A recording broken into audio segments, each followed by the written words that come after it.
Hilton brings you new ways to stay, with experiences that let you capture the glory days. Introducing the Graduate Hotels. Each inspired by local college towns, these stays are always original and never boring. Get in touch with traditions all across the country and enjoy a stay that's a class above the rest. Book at Graduate Hotels with Hilton Honors Points at Hilton.com. It's a win-win. Hilton, for the stay.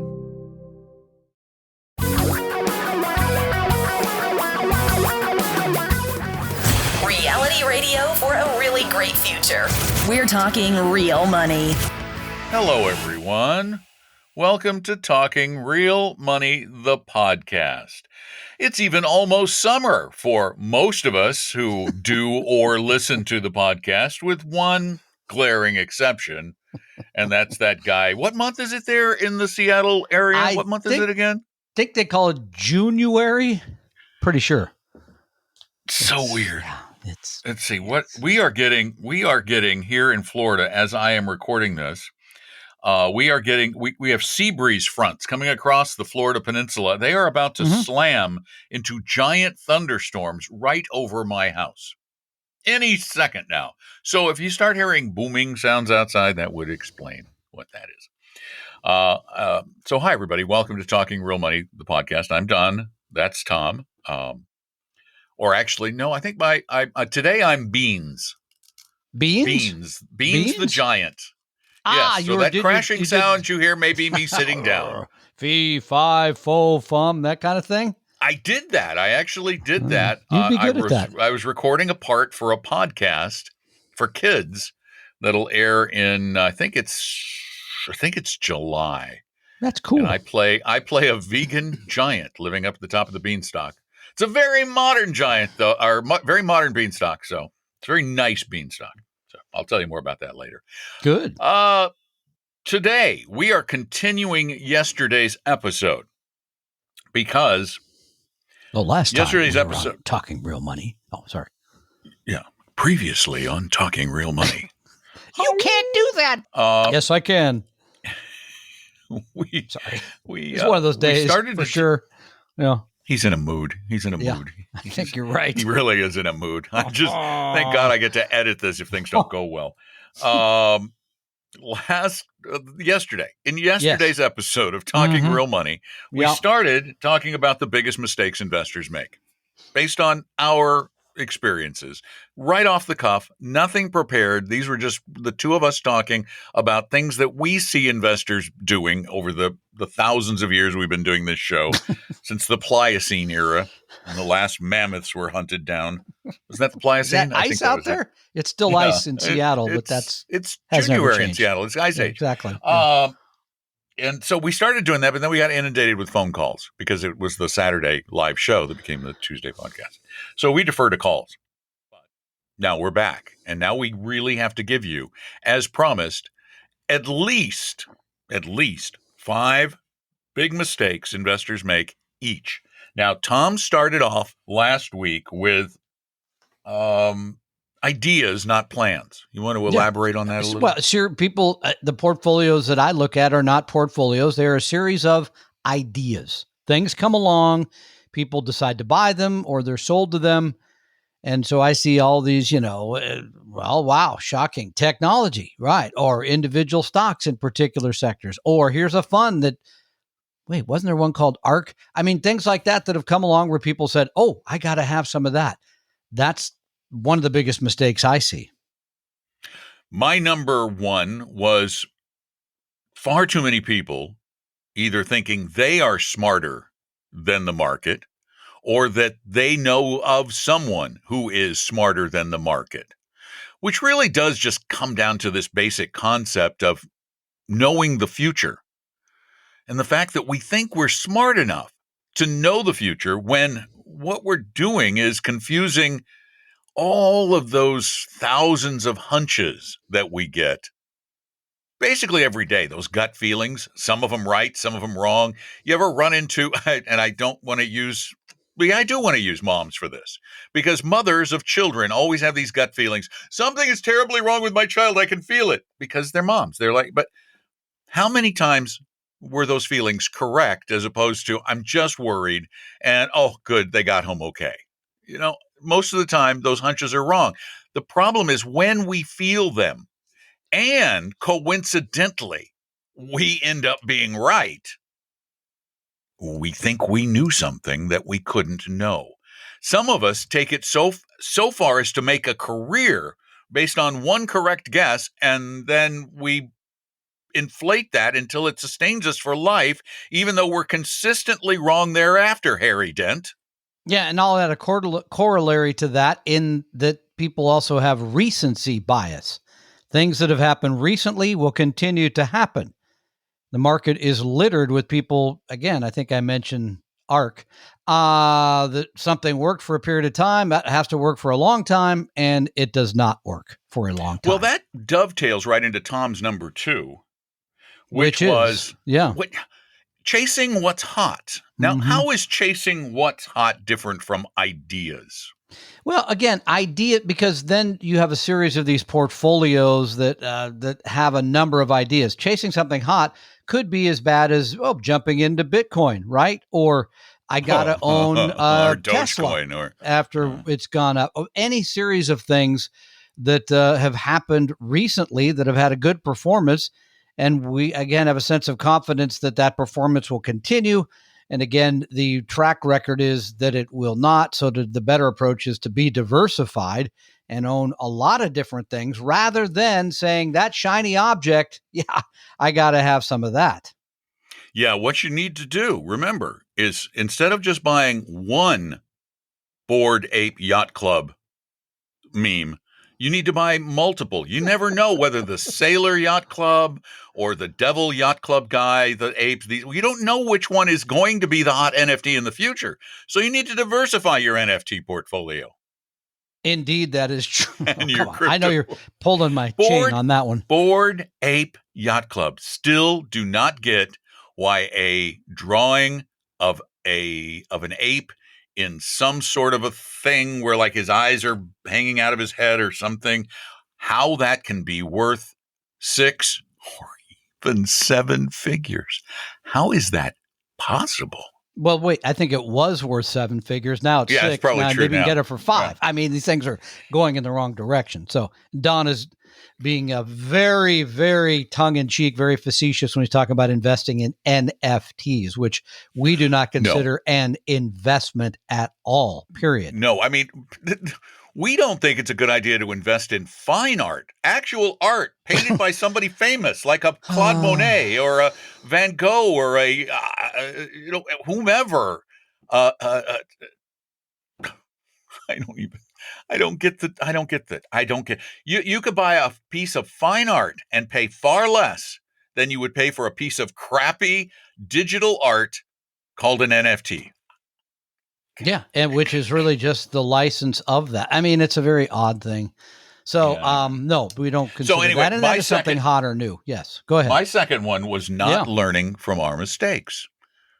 Like buying a Nifty and then going back out and buying another NFT when the first one didn't do well.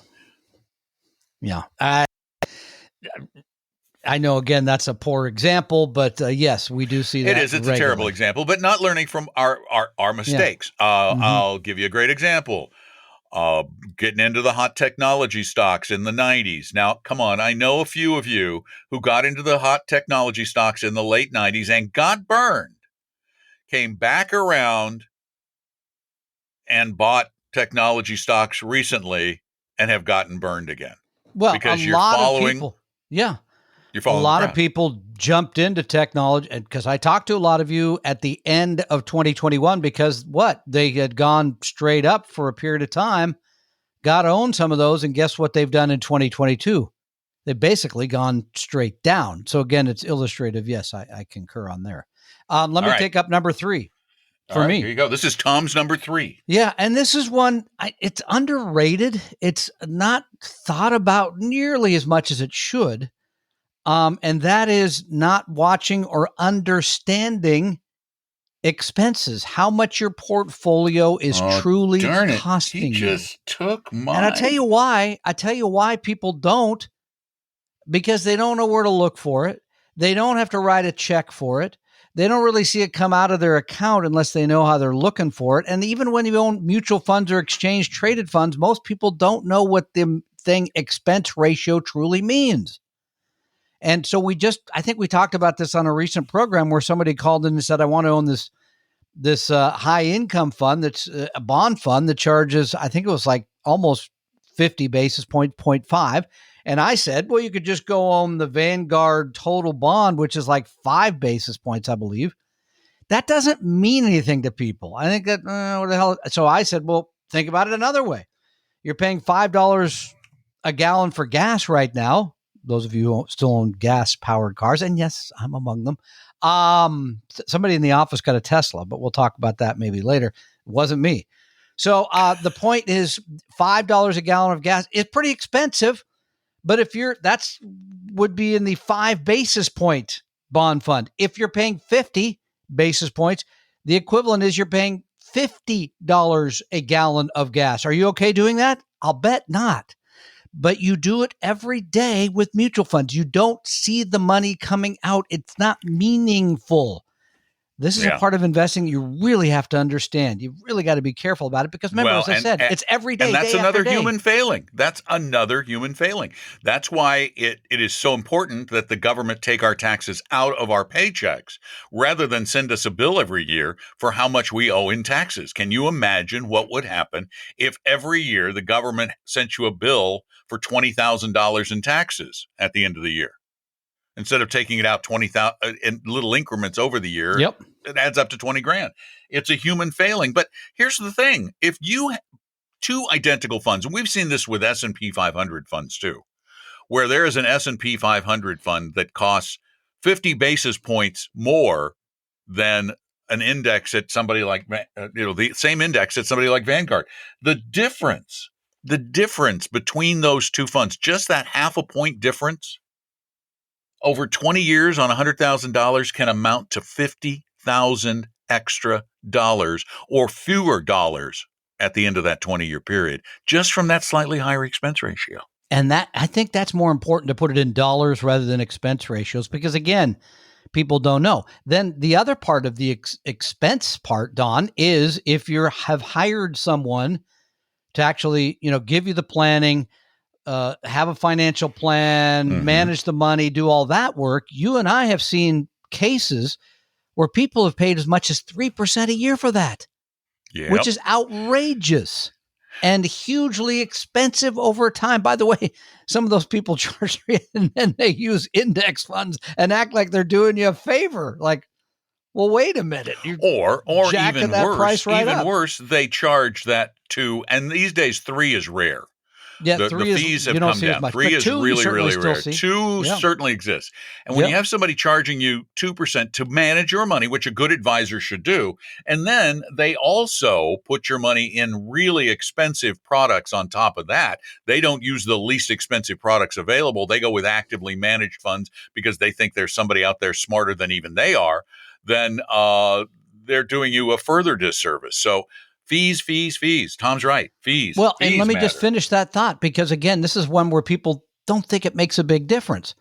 If you're paying 1.5% a year for management and planning, hopefully, and guidance and all the rest of that, and you can get the same thing for one that's just as good. Well, again, there's that $50,000. It's huge. Again, I don't see why people don't think that's a bigger deal. That's 50% increase, people. I think it's nuts, and I think you should pay closer attention to it. So I see that all the time, though, where people don't. That's okay. Well, here's one that pretty much this plagues a lot of people, not just investors. This plagues almost anybody who wants to have a life after their work life, and that is not saving as much as you can as soon as you can. The key is to putting some money away, as much as you can put away without hurting yourself.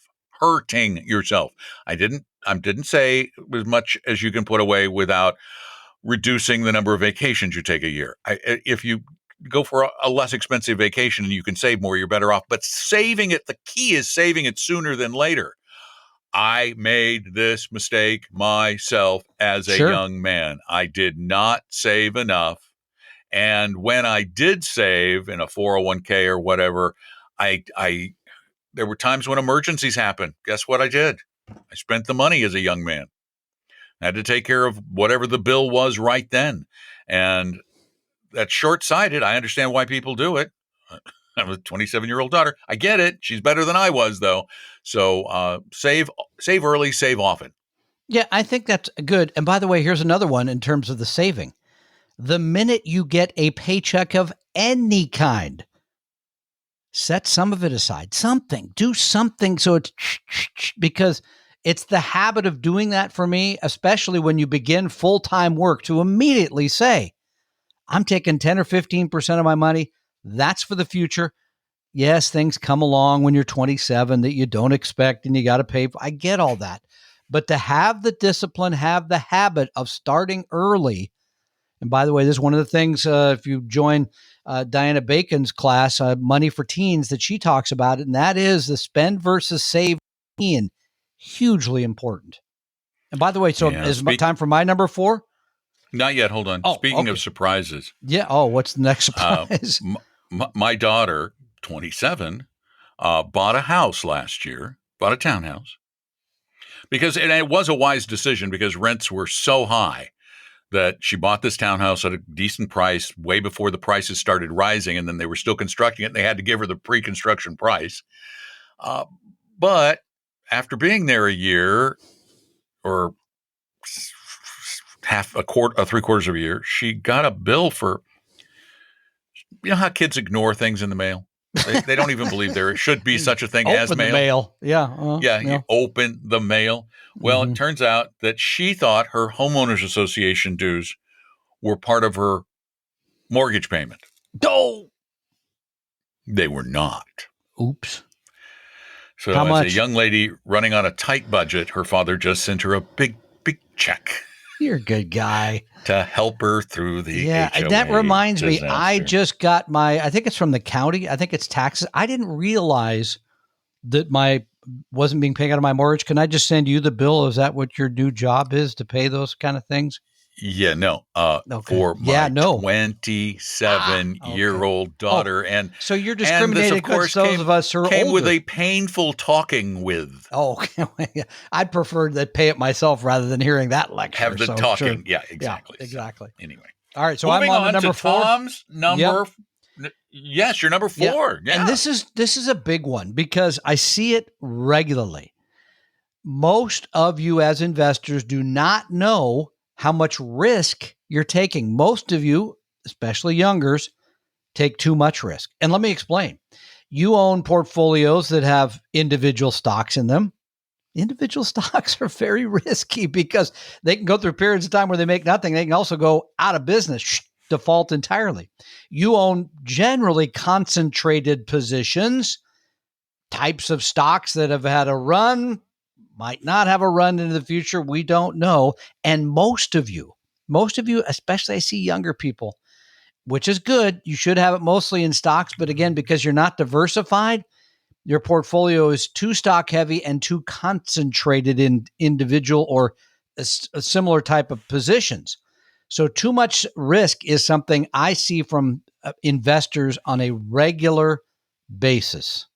The focused portfolios. Regularly. Where you just hone in on something. Well, my number 4, again, dovetails on that very nicely. And that is ignoring both science, and I threw this into common sense. Because often science is just common sense. Much of what we believe about investing totally defies common sense. For example, the aforementioned believing we know the future totally defies common sense. You wouldn't think any other part of your life, you would not believe in any other part of your life, seriously, that you can predict the future. Very few people go to psychics or astrologers or whomever to find out the real truth about the future of their family life or their love life. They may do it for fun. Smart people don't believe it.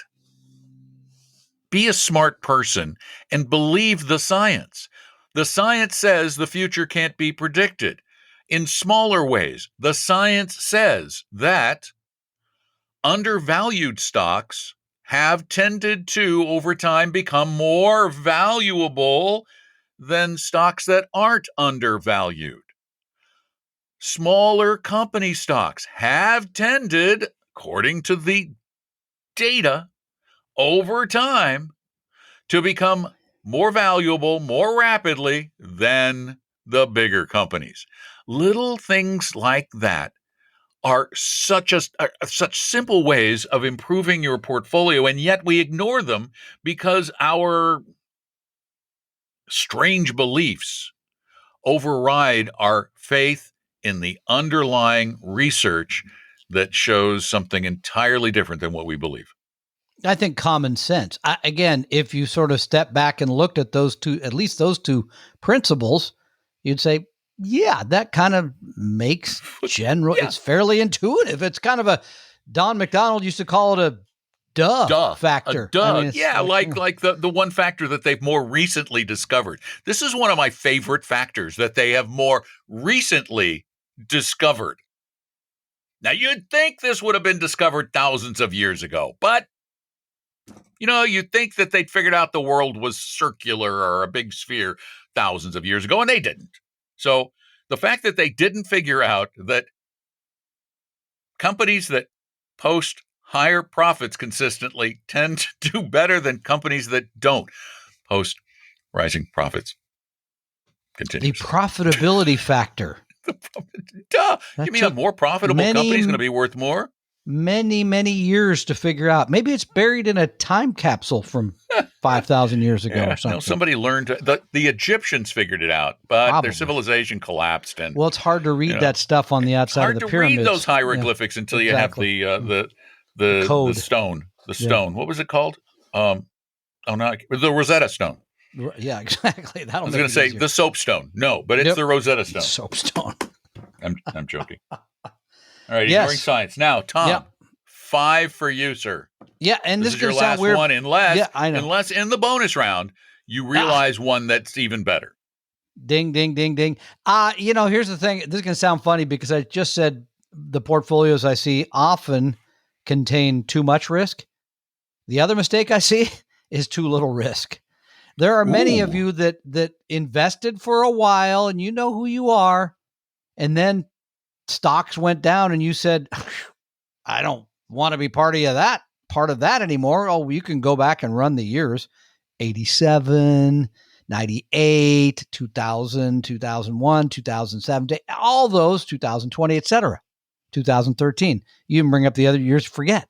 But the thing is, then you moved it over to cash or bonds or something, and you've been waiting because apparently they're going to ring a bell or call you or something to put you back in the market. And then you bring your portfolio to me and I look at it and say, you're 45 years old and you only have 20% of your money in stocks and the rest in cash?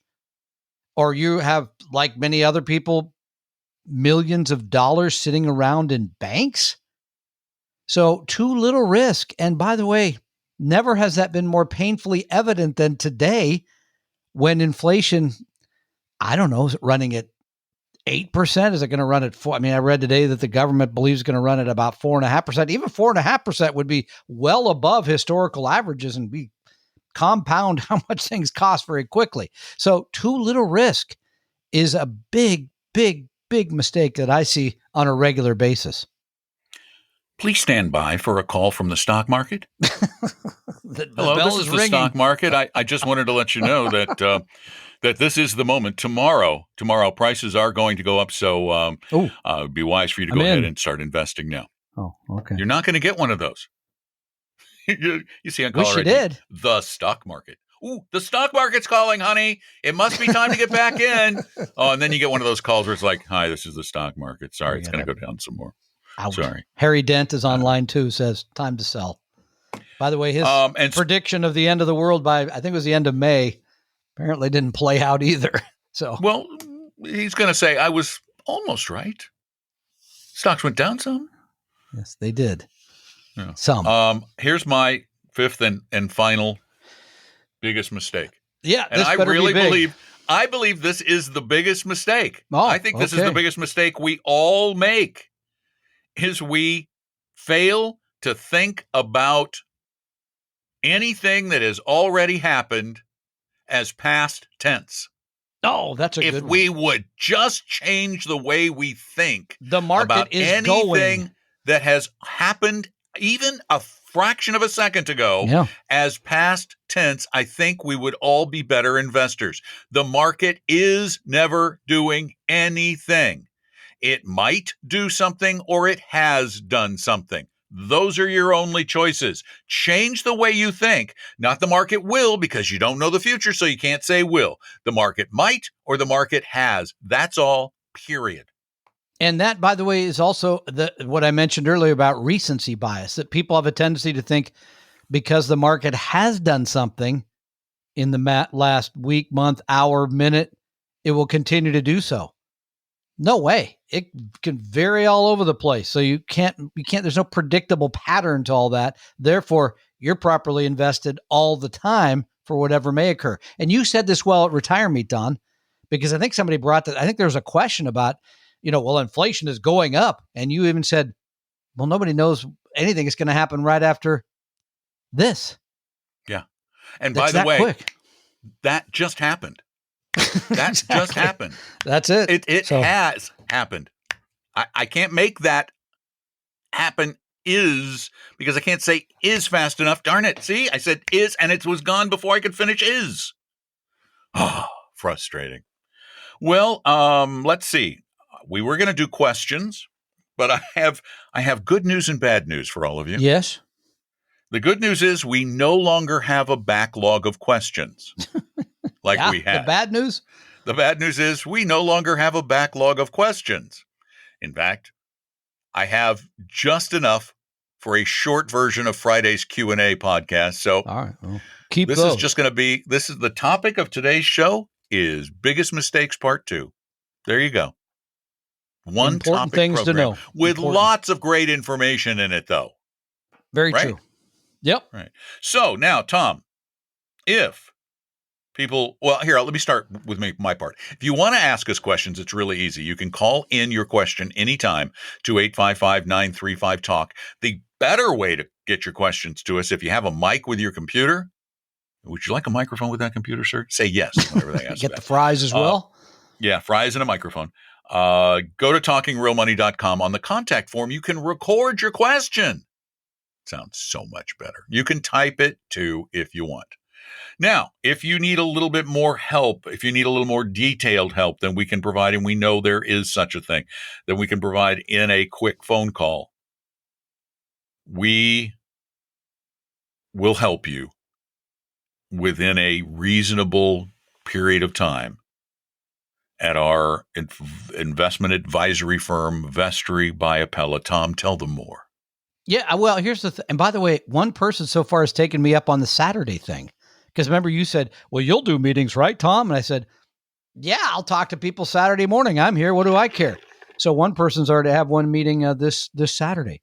So, I mean, we will be happy to look at your situation, your portfolio, and give you some guidance.